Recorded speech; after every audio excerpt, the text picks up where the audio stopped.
Our devastating floods in Libya have killed at least 11,000 people. That's a figure that may double, with another 10,000 still missing. The UN chief has called it a tragedy, a consequence of the collision of a climate crisis with insufficient capacity. Many experts agree the deluge, the most deadly environmental disaster in Libya's modern history, carried all the hallmarks of climate change. Starting with rising global temperatures. Our scientists say temperatures in the Mediterranean are around 2 to 3 degrees Celsius higher this year, and that warmer waters may have intensified Storm Daniel, which unleashed heavy rains across not just Libya, but Greece, Turkey and Bulgaria as well. Everyone knows about global warming causing extreme heat. Well, it also causes extreme rainfall, simply because the atmosphere can hold exponentially rising amounts of water as it warms. That unleashed a rare but destructive weather phenomenon, which scientists believe will intensify in a warming world. Dubbed a medicane, it tends to form over the Mediterranean as a milder version of hurricanes. Its lethal impact compounded by poor infrastructure, exemplified by the collapse of 2 dams in the city of Derna. Officials say both structures had not received any maintenance work in more than 20 years. The floods have dealt the latest blow to a country already gutted by years of chaos and division, with one government base in Libya's east, another in the west, and dozens of active militia groups in between. It's left very little room for planning. As the United Nations puts it, Libya is the only nation without a climate strategy. For more, let's speak now with Anas El Gomati. He's director of Sadek Institute. He speaks with us live from Istanbul. Mr. Gomati, the United Nations aid chief has said that what is turning out to be Libya's worst natural disaster in modern history is due to this collision of climate and capacity. Where does the buck stop on who and what is responsible for the scale of the devastation that we're seeing?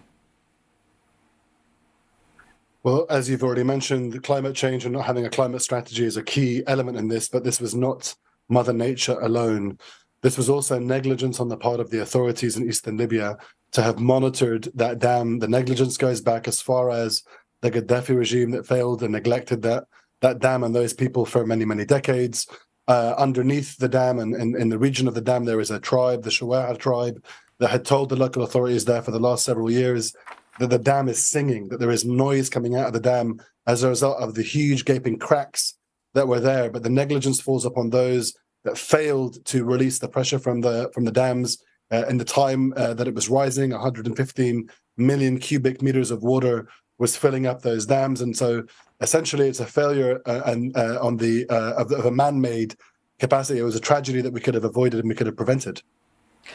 At the same time, Mr. Gomati, rival governments have asked the Attorney General to look into this, to see whether there were human failings to blame for this dam disaster. But there's been a lot of finger-pointing, trying to apportion that blame. But the basics were also missing, apart from the negligence of actually maintaining it.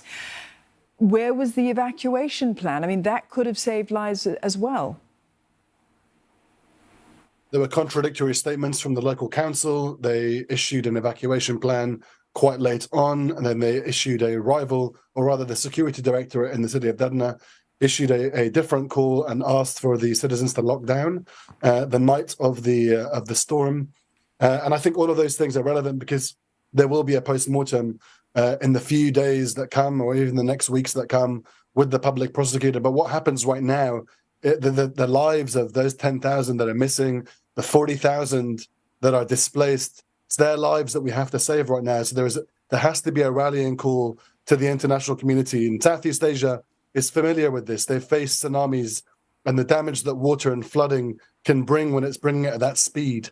So I think there needs to be expertise. Search and rescue teams are vital at a time like this. Singapore, a hub for its excellent supply chain management, could be really useful to the city of Derna right now as it struggles to coordinate aid and relief and search and rescue teams that I think are really important.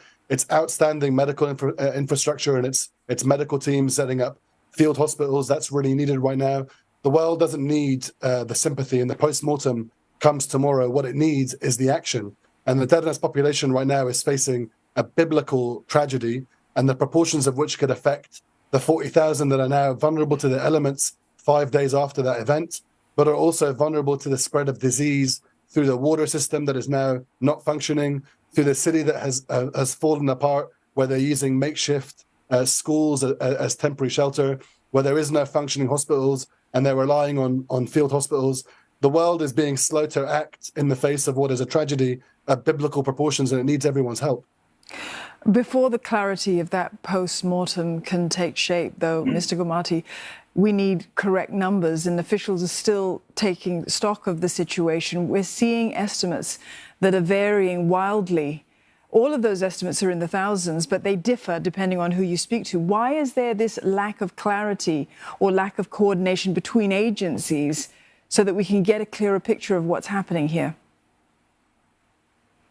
Because this is being coordinated by volunteers, brave volunteers that have come from across the country, from East, West, and South Libya, in a very beautiful moment where they're binding together.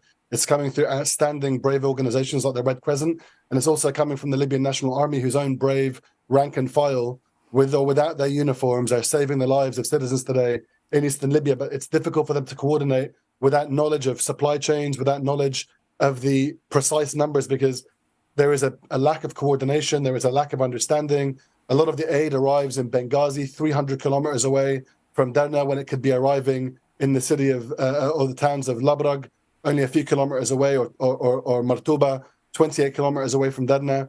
So there is a problem with the coordination, because so much command and control is being held by the Libyan National Army. Their own rank and file, the brave ones that are there, should be thanked for what they're doing, but the efforts need experts in this. Libya has never faced this kind of tragedy, this kind of scale of problem, and knowing that you need to change the demands of the local population every few seconds, knowing that the people that lived there, many of whom are displaced, many of whom are trying to find their own relatives, are giving me estimates yesterday that could reach up to 25,000.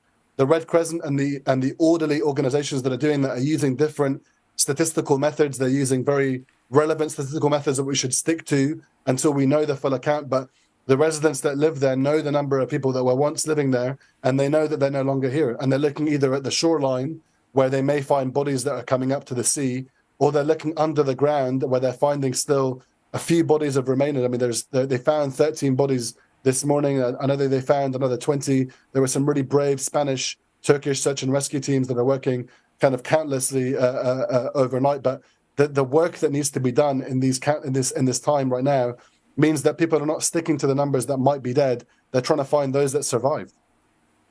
You mentioned the international aid that's coming in and how important that is, and that more could be done.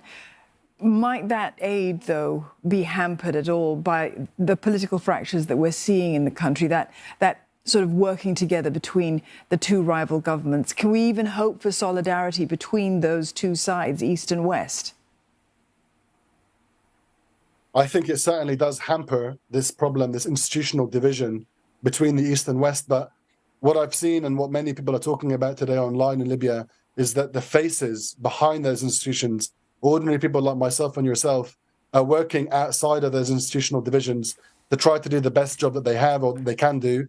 And I think, again, the problem with this kind of authoritarian command and control system in Eastern Libya means that, whilst the efforts are certainly thanked, by those on the ground, those that are risking their lives, sifting through the mud and sifting through the rubble, the system itself, this authoritarian system of command and control, is not conducive to the rapid changing needs of people there. My sense is that they have done enough, that they need to step aside and allow for the experts to start taking control of this operation, to move in convoys as quickly as possible, to help rebuild roads, and to really coordinate the efforts in a centralized way, done by the experts that have familiarity with this from all over the world, whether it be from tsunamis in Southeast Asia, whether it be natural disasters in Latin America, or whether it be the recent disaster in Turkey, the earthquakes in Turkey. That expertise is what is needed right now. Command and control can come tomorrow. I want to thank you for your analysis, Mr. Gomati, Anas El Gomati, the director of SADC Institute, speaking to us live from Istanbul.